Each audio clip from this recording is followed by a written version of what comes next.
I can't focus. Sebastian, best friend. It's me and you. R.I.P.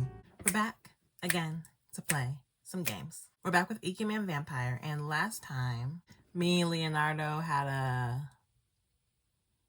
not argument, but you know, we ended on a bad note, I guess. And then we had a talk with Lee Comte, and then some bad news came in. So before we start, make sure you like, comment, subscribe, follow me on my social media. It's always in the description below, and we can get started. And I got the premium story. The rest of the night passed uneventfully. The next day dawned brightly with a blue sky. It was not the kind of sky to foretell the sad news that arrived that morning. John Paul, the old watchmaker, had passed away. Aww. The funeral was held. He was close to Leonardo, I think. The funeral was held for close friends and family only. Leonardo was there, as was I. We gave our condolences. So many tears and fond remembrances. Leonardo hadn't shown any emotion during the funeral, even though he seemed to have known John Paul so well. He stood quietly as one by one the mourners left, leaving the two of us there alone. I wonder how he sees death. I was unsure how to broach the topic, or whether I even should. At last, he turned to me.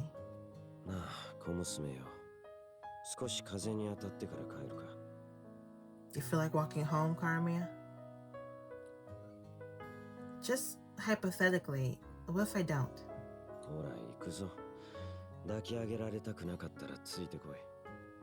Then I'll carry you. Come on, let's go. I'm coming.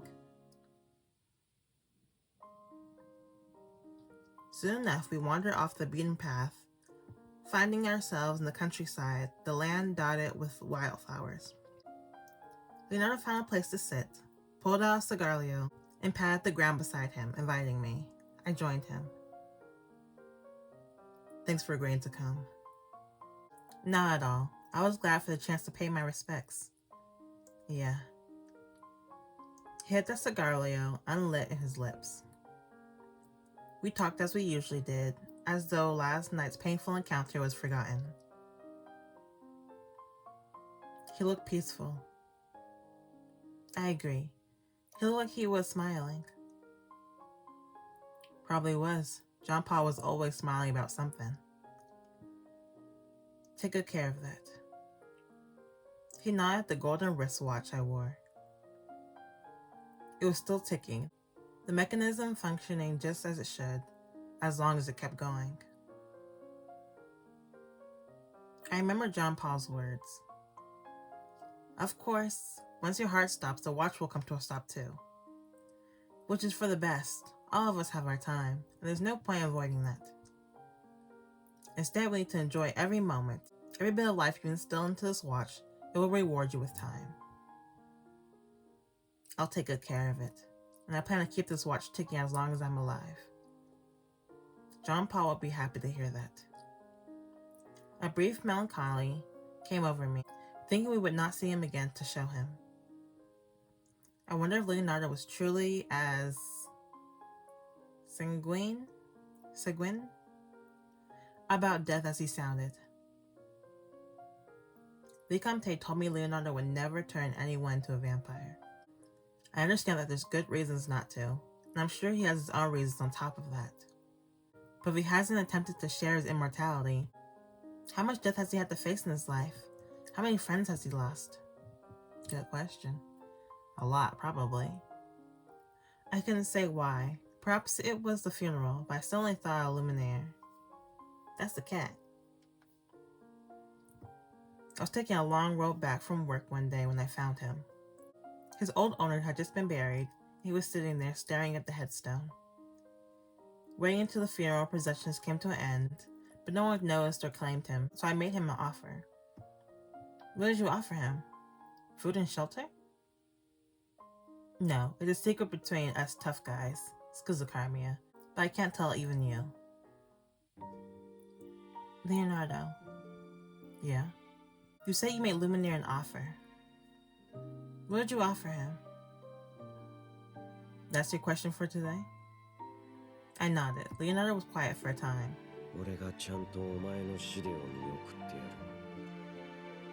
I'll be there for you until you die.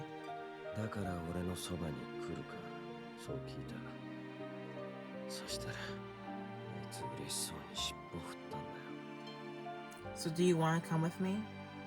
And his tail twitched like he was happy with that. That's why I took him with me. That's such a sad thing to offer. Sad? He's gonna die before me. There's nothing I or anyone else can do to prevent that. That's true. But what about you? What will you do when Luminaire passes away? Who will be there for you? How many funerals have you had to attend? How have you lived through all that? No family? No friends for centuries at a stretch? Only Ikemen's visits once every few years. Who did you hold on to when he was sad? Who knows? I guess I got used to it, so it stopped bothering me. That's not true. Karmia. I'm sorry, but I don't believe sadness is something experience takes away. I don't care if you've lived 500 years. When things hurt, they hurt, don't they? Leonardo sat still, the cigarillo unlit in his fingers. You got a really good heart. He smiled. The smile of a lonely immortal touched by the tender pity of a frail mortal human being.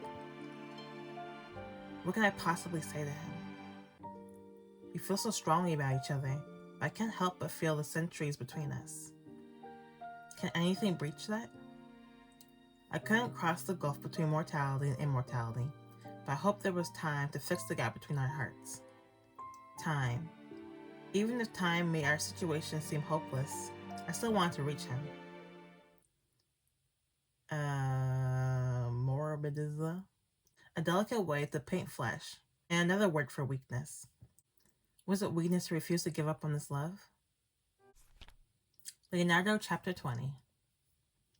It had been a few days since John Paul's funeral. There, that's the last of the silverware. I was cleaning up the dining room after lunch. The only sound was the tick-ticking of my wristwatch. Time never stops, does it? The door shall open in a few days. Ooh, we're almost there. A few weeks ago, I would have been thrilled by the prospect. Now I was intimidated by how fast the day was approaching. Leaving meant not seeing Leonardo again, never acknowledging the way we both felt. I should use this time to do what exactly? Leonardo just wanted me to be happy, so he wouldn't turn me into a vampire. So I wouldn't ask for Ikemen to make me one. Furthermore, Leonardo expects I'll be happiest back in my original time. It's not your destiny to love someone who will make you cry. You need to find someone who will fill your life with joy, who will really make you smile. Leonardo, don't ask me to make you a vampire. Please, never ask that of me again. I could still hear the sadness in his voice. If I were more stubborn, perhaps, or more naive, I could have begged until I got my way. Throw away everything I had and choose this world, and Leonardo without regret. But I wasn't the rash child I had once been, and ow! What the? Oi. Theo? Theo was currently pinching my cheek hard. It took you too long to notice me. You got until the count of 3 to bring me something to drink. Go. Boy, don't tell me what to do. Bring you something to drink. You can drink on this. He let go of me and slid into a chair. 1, 2. Go ahead, get to 3. Seriously? Where's the rouge? There. Nope. Don't give it to him.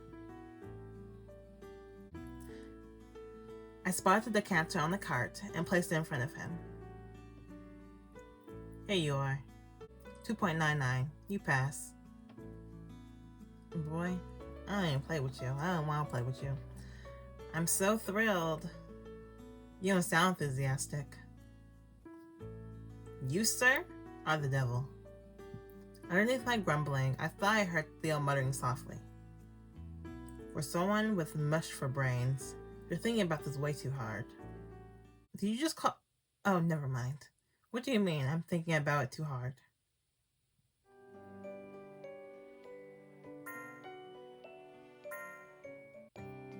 The decision to stay or go. That has to be what you're thinking about. How did you know? Your watch. You were staring at it. If there's one complimentary thing I could say about Theo, he doesn't let little details slip. He could be rude and yet sensitive to the emotions of those around him. Oi. What? Keep thinking. Make sure you consider carefully before you decide. Theo swirled the decanter of rouge in the light, his eyes focused on the bloody liquid. People are always going to look back on their decisions with regret. I should have said this. I should have done that. I should have stopped them before it went that far. Even if they were being logical when they made the decision, they'll still regret it. Theo. His hands are shaking. His fingers curled around the decanter slowly, brows knitted in anger, eyes darkened with sadness. You good, bro? Don't just choose based on what you think is right. If you decide that way, not only will you regret your decision, you'll end up blaming yourself too. They were blunt words, but I heard the encouragement in them. I took that message to heart. You come in here, tell me I'm thinking too hard, and tell me I need to think harder? Now who's got much for brains? Also, thanks, Theo. He nodded. I'll keep thinking about it. No matter what conclusion awaits us, I won't turn my back on Leonardo. He must be making his decision too, but I'm afraid he will end up in loneliness. I noticed then that Theo was smiling. Well, when I saw the boggled look on your face, I couldn't help saying something. I had no such look. Pardon? I had no such look. My bad. Must have been your normal face then. We shot each other a grin. Here goes Arthur. By thunder, what a delightful little twosome we have here. Mind if I join in? Arthur. You're delirious. See a doctor. Try to find a better one than you were. Shouldn't be hard. But Theo, I've searched, and there's none better looking, I'm afraid. I listened to the banter for a moment before I remembered I had errands. I'm supposed to go shopping for dinner. The food is buying food? Just make sure you go with somebody or you might find trouble. I can handle myself. Yes, worrywart. Worrywart. I was warned about the city multiple times on my first night. I'm not talking about your run-of-the-mill lowlifes. Haven't you heard what's going on? What? Of course she hasn't. The police haven't released the information to the papers. Jack the Reaper? I'm sure Jack the Reaper's not in this.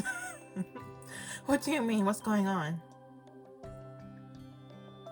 Theo and I frequent a pub that happens to be an excellent spot for hearing stories they don't want the public to know about. In this case, a series of kidnappings. Okay. When did he wasn't in this time. What the heck? I don't know why I thought he was not in this time. Someone's been abducting people. Specifically, sweet birds like yourself. Women like me? Arthur, just tell her, will you? It's been couples that have been kidnapped, all adults. A man and a woman each time. What happened to them? No one knows. They haven't found any of the victims yet. The outlook's not good enough. The outlook's not good, though. The lack of information is likely why nothing comes out of the official channels. Ugh, I've got the chills. I'm glad you told me. Luckily, Sebastian and I are just going to the market. Dang. It's gonna be me and Sebastian, huh? Okay. Is this story gonna become a rescue mission? Luckily we're just going to the market. Thank you for the warning. Glancing out the window, I saw the sun was beginning to set. He'll be waiting for me. See you later. Why didn't we leave together? Me and Sebastian. Arthur sat back in the chair, his arms folded behind his head. Lawrence stands out in the crowd. Very few Japanese in Paris at this time. Sebastian may be a source of safety or make it worse. Do you want something to happen to her? It's market day. Lots of people around. No one should be foolish enough to commit a crime around all those witnesses. I find it the opposite. What do you mean? Arthur twirled an imaginary pen. Weirdo. The larger the crowd, the better chance you have of finding the perfect target. And it's so easy to get lost in the crowd. That goes for the victim and for the culprit. Everyone will be so focused on their own business they won't notice if someone they barely saw vanish into the air. Hey, keep thoughts like that on the pages of your book, okay?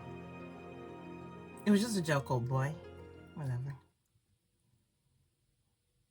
There were stars in the sky by the time Sebastian and I finished shopping. It's been getting dark earlier. It has. It's getting colder too.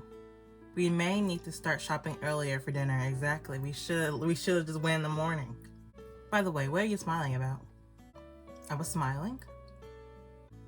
In the market. You look like you're having a great time shopping for everyone. I took a peek into our grocery bags. Ahem, and I quote, apples for Master Leonardo, and of course, his cigarlios. Oh yes, Monsieur Napoleon would enjoy these. You were smiling the whole time. As were you. Me? You first pointed out the apples to me, if you remember. You were having fun too. I can't focus. Sebastian, best friend. We about to get kidnapped. It's me and you. R.I.P. I guess I didn't notice. I dare say you have come to love everyone in the mansion as I do. Almost as I do. Maybe I'm catching the history bug. You know, I used to see them as frightening. Now I just see my friends. They're all quite charismatic, aren't they? Yes, they are.